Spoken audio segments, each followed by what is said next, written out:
Terlebih-lebih lagi umpamanya seorang anak, ya ini seorang anak. Nah, bagaimana ingin mengetahui tipu daya setan terhadap seorang anak? Ini seorang anak ini pada dasarnya anak yang baik.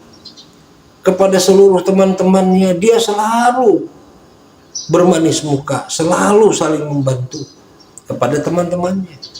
Tetapi bagaimana begitu ia pulang ke rumah, begitu ia bergaul, menggauli kedua orang tuanya, dia sangat-sangat durhaka kepada orang tuanya. Dia tidak peduli kepada ibu bapaknya. Dia hanya mementingkan pergaulan, perkawanannya. Dia menyibukkan dirinya. Ya. Di rumah boro-boro ingin membantu orang tua, malah selalu menyusahkan kedua orang tuanya, baik zahir maupun batin.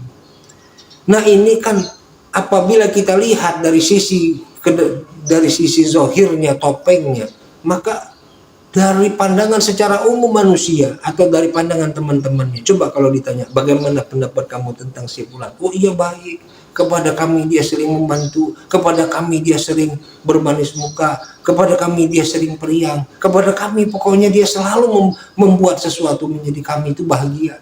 Nah ini, ya. Nah ini pandangan zahir manusia. Tetapi apa yang sebenarnya terjadi? Dia ahli neraka. Apa sebab? Dia durhaka kepada kedua orang tuanya. Nah ini, ya. Nah jadi kelihatanlah bahwa apabila kita tadi bermanis muka, saling membantu, yang notabene ini kata kita adalah ibadah.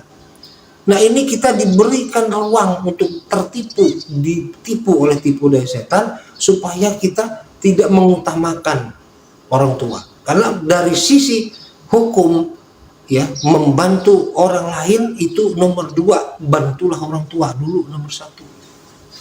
Yang utama, yang lebih wajib, maksudnya begitu. Nah ini kan tipu daya setan. Ini bagi seorang anak, ya, kepada orang tua. Terus bagaimana seorang istri? Nah ini pun demikian. Jadi kembali kepada kawan seorang anak tadi, jadi dia melakukan amal soleh, dia saling membantu, dia senang membuat orang senang, ya, di luaran sana dengan teman-temannya. Sudah jelas bahwa ini adalah bentuk nafsu. Kenapa sebab disebut nafsu? Karena nafsu ini mengajak kita menjurus supaya kita jatuh ke lembah maksiat. Nah, apa lembah maksiatnya? Kita disuruh mengikuti hawa nafsu kita. Apa hawa nafsu? Kesenangan.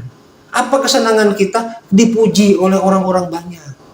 Begitu kita membantu orang-orang tadi yang banyak, kan kita merasa kita dipuji oleh orang banyak.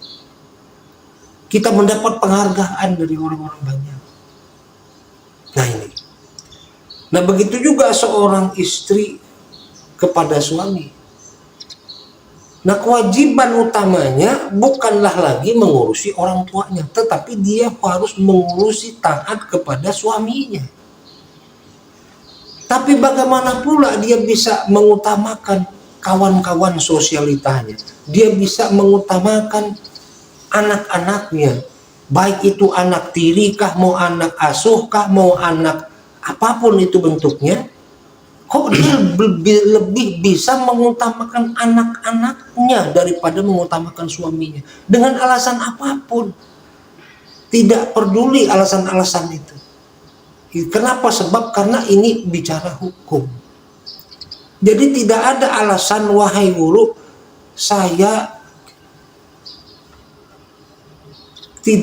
sudah tidak bisa berusaha lagi, sulit mencari usaha-usaha yang halal, jadi saya terpaksa untuk riba umpamanya. Nggak bisa, walaupun kita sangat-sangat sudah terjepit masalah ekonomi, ya.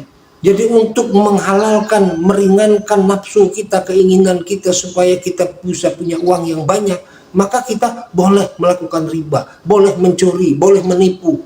Nggak bisa begitu. Jadi tidaklah dengan sesuatu nilai-nilai kesenangan nafsu yang wajib ini boleh kita tinggalkan, itu maksudnya. Ini mufakat kepada hak, nggak bisa diputar balik. Maka apabila kita mengikuti keinginan hawa nafsu tadi, apa yang terjadi? Maka biasanya nafsu kita menjadi nyaman. Aku nyaman loh tinggal di sini, aku nyaman loh melakukan ini. Walaupun kadang-kadang itu tadi, aku sebagai anak, aku nyaman loh di rumah kawanku.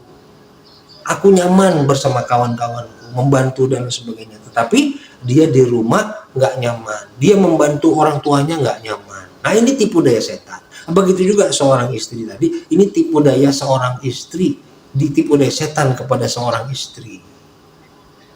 Ya.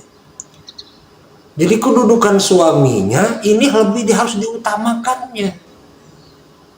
Dia meninggalkan suaminya kemana-mana, lebih mengutamakan hal yang lain selain utama mengurus suaminya. Ini banyak dengan alasan. Ini alasan ini adalah kesenangan nafsu. Masalahnya aku sudah lama tidak punya uang, ya. Begitu inilah kesempatanku untuk punya uang, gitu. Maka begitu kesempatan aku punya uang, biar aku tinggalkan suamiku untuk bekerja, untuk ini dan lain sebagainya. Tetap tidak boleh, walaupun kita mau terjepit bagaimanapun. Ini hukum. Jadi kita mendapatkan rezeki tadi adalah rezeki yang tidak berkah. Mendapatkan kebahagiaan tadi, kebahagiaan yang tidak berkah. Karena bagaimana kebahagiaan gak berkah?